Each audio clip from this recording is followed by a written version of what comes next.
और सबसे ज़्यादा इन न्यूक्लियर हथियारों का खतरा यह इजराइल को महसूस हो रहा था और इसी वजह से शंका पुख्ता होती है कि नेतन्याहू और डोनाल्ड ट्रंप ने आपस में बातचीत करके यह प्लान किया है।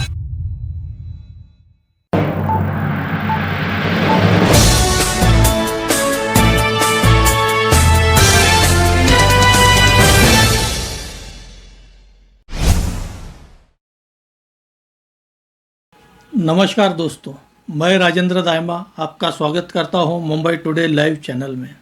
शुक्रवार 13 जून की रात इजराइल ईरान के खिलाफ ऑपरेशन राइजिंग लायन लॉन्च करता है। हालांकि इजराइल और ईरान के बीच 1600 किलोमीटर का अंतर है और दोनों देशों के बीच दो देश इराक और जॉर्डन आते हैं, लेकिन इसके बाद भी इजराइल सटीकता से यह ऑपरेशन लॉन्च करता है। यह हमला इजराइल ईरान के 6 मिलिट्री बेस पर करता है। इनमें से 4 न्यूक्लियर साइट्स है।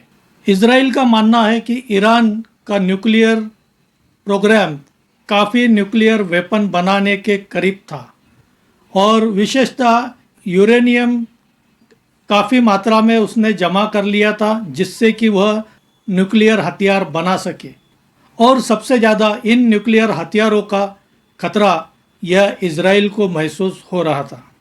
पीछे भी कई बार इजराइल ने ईरान के न्यूक्लियर कार्यक्रम को टारगेट किया है, उसे ख़त्म किया है। हालांकि अमेरिका ईरान से अपना न्यूक्लियर प्रोग्राम बंद करके बातचीत करने का दबाव डाल रहा था और ईरान बातचीत भी कर रहा था, लेकिन इजराइल का यह मानना था कि ईरान यह एक अमेरिका को बातचीत के जरिए एंगेज करने का प्रयत्न कर रहा है, लेकिन ईरान अपना न्यूक्लियर कार्यक्रम रोक नहीं रहा है और ईरान काफ़ी न्यूक्लियर हथियार बनाने के करीब है। इसी वजह से 13 जून को इजराइल ईरान पर ऑपरेशन राइजिंग लायन करता है। इजराइल और अमेरिका यह दोनों देश एक बात पर सहमत है कि अगर ईरान के पास न्यूक्लियर बॉम्ब आ जाते हैं तो वह इस्लामिक आतंकवाद के कब्जे में आ जाएंगे और इससे दोनों देशों को खतरा है। इजराइल ने ईरान के 4 न्यूक्लियर साइट्स पे हमला किया। ये है तेहरान, अराक, नतांश और इस्तेहान। और 2 मिलिट्री बेस तबरेज और कर्मशा, इन पर इजराइल हमला करता है।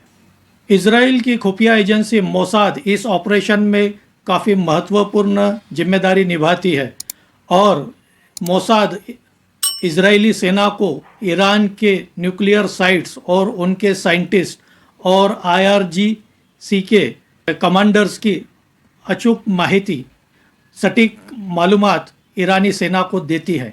और इसी वजह से इस हमले में ईरान के दोनों बड़े न्यूक्लियर साइंटिस्ट मोहम्मद तेहरानची और फैरुद्दीन अब्बासी, इन दोनों को मारा गया है। साथ ही ईरान रिवोल्यूशनरी गार्ड कॉर्प्स के IRGC के हुसैन सलामी को भी इस हमले में मार दिया है।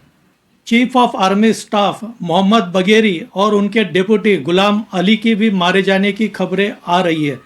इस तरह इजराइल ईरान के करीब 20 कमांडर की मारे जाने की खबरें आ रही है, जो अलग अलग शहरों में रह रहे थे, लेकिन मोसाद ने इन सभी कमांडरों की पूरी मालूमात इजरायली सेना को दी।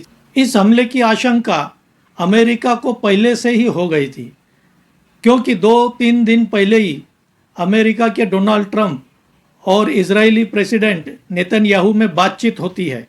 या फिर यह भी आशंका है क्या यह दोनों ने बातचीत करके यह हमला किया हो, क्योंकि इस हमले के बाद डोनाल्ड ट्रंप ने एक्स पर एक अपना बयान दिया है, जिसमें वे ईरान से अपील करते हैं कि अभी भी समय है, आप डील कर लो।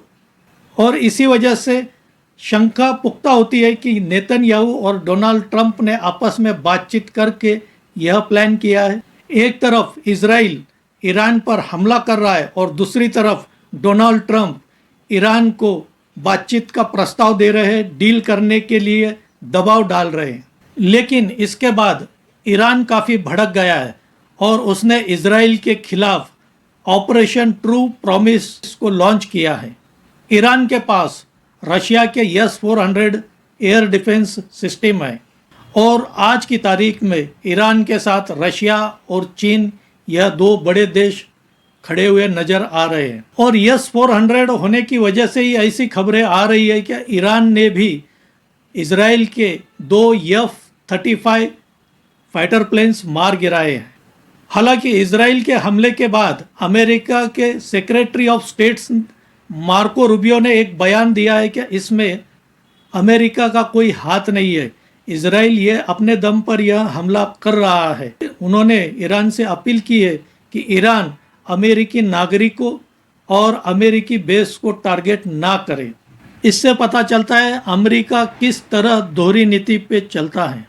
ईरान ने भी पलटवार करते हुए इजराइल पर करीब 150 मिसाइलें और 100 ड्रोन दागे हैं और ऐसी खबरें आ रही है कि इन मिसाइलों ने इजराइल के आयरन डोम को भेदते हुए तेल अवीव के शहरों पे ये मिसाइलें गिरी है और इसमें करीब 63 लोगों की घायल होने के समाचार आ रहे हैं और इसमें एक इजरायली नागरिक की मौत भी हो गई है। CNN के रिपोर्टर के अनुसार ईरान ने मोसाद के हेडक्वार्टर पर कई मिसाइलें और ड्रोन दागे हैं। इसमें इजराइल को भी काफ़ी नुकसान होने की संभावना जताई जा रही है क्योंकि मोसाद का हेडक्वार्टर भी रिहायशी एरिया में है जहां काफ़ी संख्या में इजरायली नागरिक रहते हैं। हालांकि इजराइल कई बार हमास और पैलेस्टाइन पर यह आरोप करता रहा है कि वह हमास सामान्य नागरिकों को अपने बचाव के लिए, सेल्फ डिफेंस के लिए इस्तेमाल करता है। कई बार हमास अस्पताल और स्कूलों के अंदर अपनी गतिविधियां चलाता है, लेकिन आज इजराइल भी वही करता दिख रहा है। इस युद्ध के शुरुआत के बाद दुनिया आज एक बहुत खतरनाक मोड़ पर खड़ी है। देखना होगा यह एक सीमित एरिया तक ही रहता है या यह युद्ध वर्ल्ड वॉर की तरफ मुड़ता है, क्योंकि ईरान भी कहीं बातचीत के मूड में नहीं लग रहा है। ईरान ने जिस तरह इजराइल पर हमला किया है, पलटवार किया है, उससे इस युद्ध की और भड़कने की संभावना बढ़ गई है। दोस्तों, आपको क्या लगता है इस युद्ध के बारे में?